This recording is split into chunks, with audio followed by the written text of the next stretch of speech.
Hey folks, and welcome to a Hammond Collection review I have been massively anticipating. This is the Giganotosaurus from Jurassic World Dominion. You can see that fantastic render, the Hammond Collection logo on the sides, the Giga on the back of the packaging in this forest environment, alongside the shots of the figure just there, and on the side, the render, and also the Jurassic World Dominion logo. This is quite possibly the best Hammond Collection figure made to date. If the quality control in this is good, this is going to massively live up to expectations. Now we do get a bio with this one. It says, carnivores collide when the Giganotosaurus takes on the Tyrannosaurus Rex in a desert battle, and the Giganotosaurus emerges victorious. However, after 65 million years, this epic rivalry comes to a head in Biosyn Valley, this time with a different outcome. Now I won't be pairing this figure with the Rex in this review, just because the difference in quality is night and day. The Rex first came out when the Hammond Collection was really starting, before they'd sort of tweaked it and learnt a lot about what collectors wanted, whereas this feels much more like the culmination of learnings that they've had along the way. Everything I've seen of this figure online is fantastic.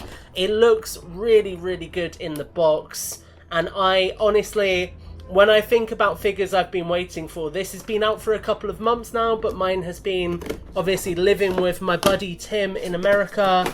This is one that I've been really, really excited to get across the pond and take a closer look at. So when we pull it out, you can see that this is a very hefty dinosaur, and the thing I'm struck by immediately is the fact that there's two tail segments with this one. So usually you just get one tail segment, but there's two here. Guys, just look at this. Like, the jaw you've got in there is really cool. You've got the eye. Man, oh man, that tooth that's really long, and these are individual rubber teeth as well. Just before it's even out the box, I think I'm already in love. So, let's cut this thing out of this plastic prison. Guys, this is going to be a review. A review, if ever there was one. Cannot wait for this. I'm sure we will say a lot more about it shortly. So we have a leg that's sort of slung into place just down here.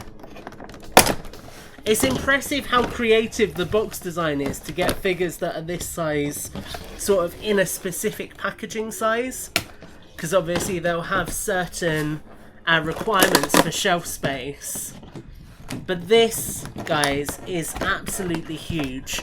And the thing that's standing out to me the most immediately is the texture work across this figure. That was the middle section of the tail you just heard hit the floor there. Quite hard to get this one out. And again, it's a rubbery tail like on the ferry, so you need to be quite careful with it. But I think we have got everything out. Man, just the paint apps on this are insane.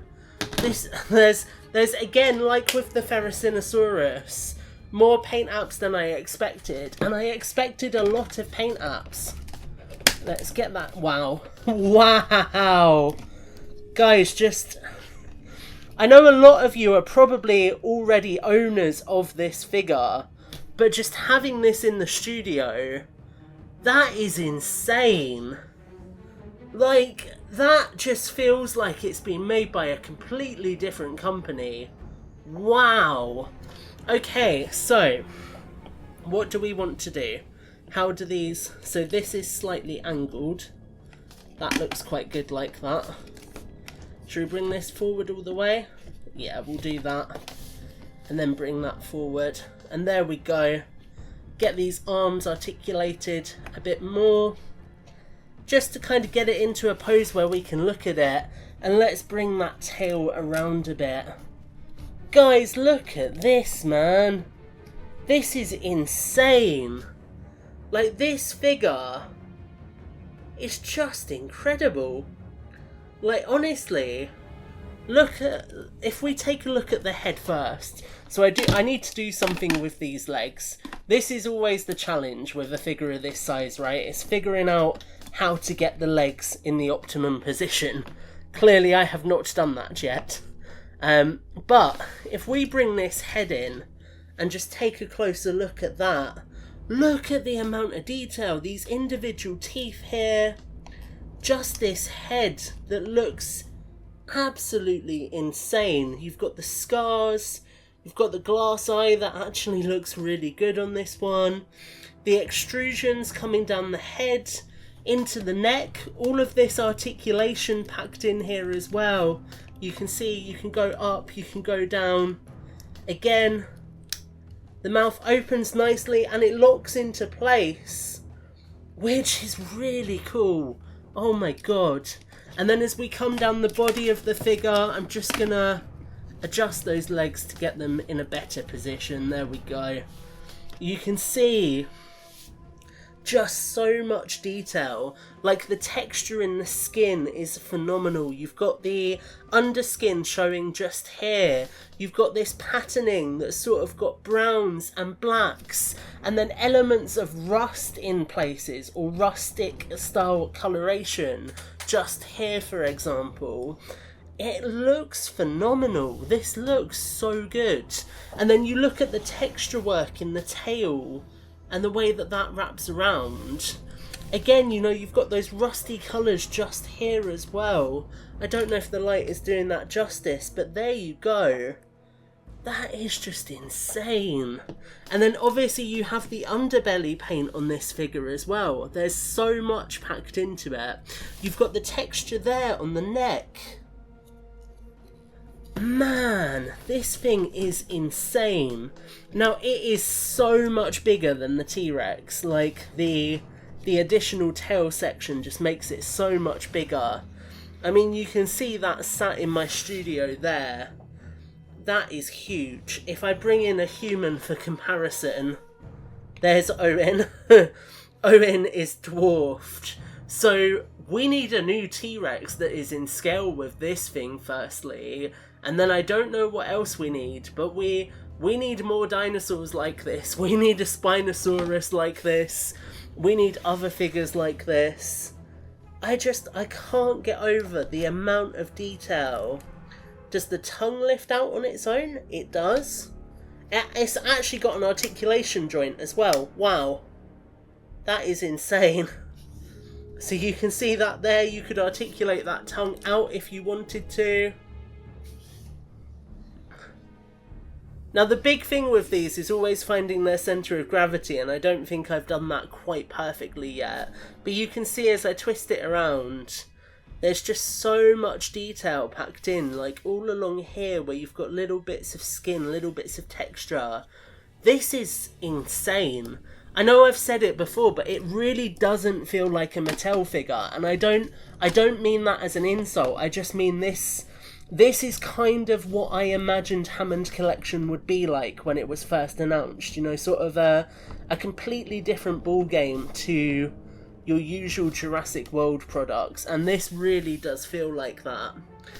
Wow. I mean, when you compare it to the original, I put mine away earlier today, the difference is stunning, man. Like, this is just insane. So articulation, you've got the neck joints as I showed you, the mouth opens, the tongue, you've got a ball joint here at the elbow, a ball joint at the shoulder, ball joint at the elbow, ball joint at the wrist, legs go forward and back, in and out. You've got a ball joint here, ball joint here, ball joint at the ankle. You then have got a couple of different joints in the tail, so you have a joint here, which is kind of a swivel joint, and then obviously you have the tail that bends around, as you can see just there. But man, that is where we're going to call it. What a figure.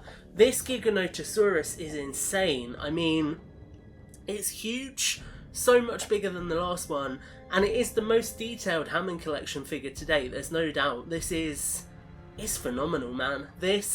If Hammond Collection can carry this energy into Jurassic World Rebirth, and if we can get figures from that new film in this level of quality, man, we are going to be eating good next year.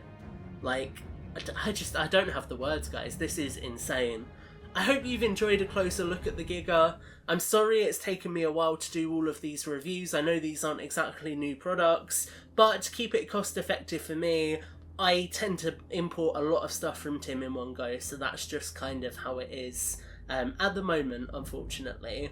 But you never know, with a new film maybe we'll get more support, maybe Mattel will want to send us some things to review in advance, and we will see how we go. But for now guys, I hope you've enjoyed this review. Make sure to like, favourite and subscribe, and until the next one, take care and have a great week.